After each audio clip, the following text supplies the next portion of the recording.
পরিবারের রিয়াকশনটা কি দেখাই আপনাদেরকে।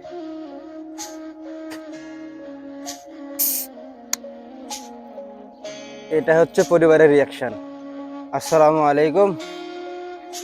আজকে 24 সালের শেষ দিন, আর এই শেষ দিনে এসেও আমার মতো যারা প্রবাসীরা আছে তাদের স্বপ্ন পূরণ হলো না। আমরা চিন্তা করছিলাম অনেক প্রবাসীরাই যে 24 সালটা শেষ করে দেশে চলে যাব, কিন্তু সেটা আর হয়ে উঠলো না। হবে বা কি করে, তাই না? কারণ আমরা প্রবাসীরা আমাদের পরিবারের স্বপ্ন পূরণই করতে পারিনি।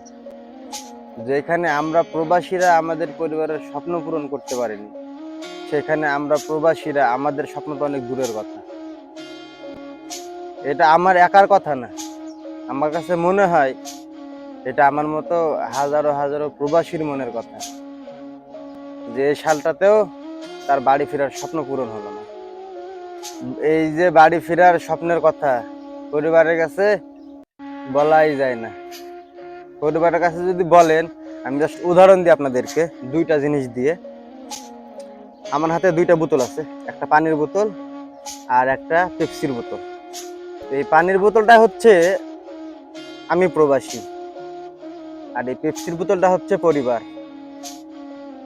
এখন এই পানির বোতলটা পরিবারকে বলতেছে যে আমি দেশে চলে যাব, এটা হচ্ছে পরিবার। এই যখন এই পরিবারের কাছে বলতেছে যে আমি দেশে চলে যাব, দেশে চলে যাব, দেশে চলে যাব, দেশে চলে যাব, দেশে চলে যাব, দেশে চলে যাব, পরিবারের রিয়াকশনটা কি দেখবেন?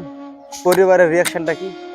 এই এই যে এটা পরিবার, আমি প্রবাসী, পরিবারকে বলতেছি যে আমি দেশে চলে যাব, দেশে চলে যাব, দেশে চলে যাব, পরিবারের রিয়াকশনটা কি দেখাই আপনাদেরকে।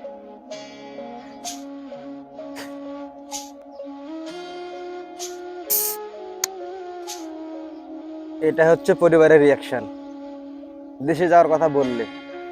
এবার এটা দেখা গেল পরিবারের হিসাব। তাহলে এই যে প্রবাসীটা, এই প্রবাসীকেও কিন্তু পরিবার থেকে প্রবাসীকে বলতে তুই আসবি কেন, আসবি কেন, আসবি কেন, আসবি কেন, আসিস না, বাড়ি করতে পারিনি, গাড়ি করতে পারিনি, জমি কিনতে পারিনি, তুই এসে কি করে খাবি দেশে, এত কিছু বলার পরেও প্রবাসীর রিয়াকশন দেখেন, কিছুই না।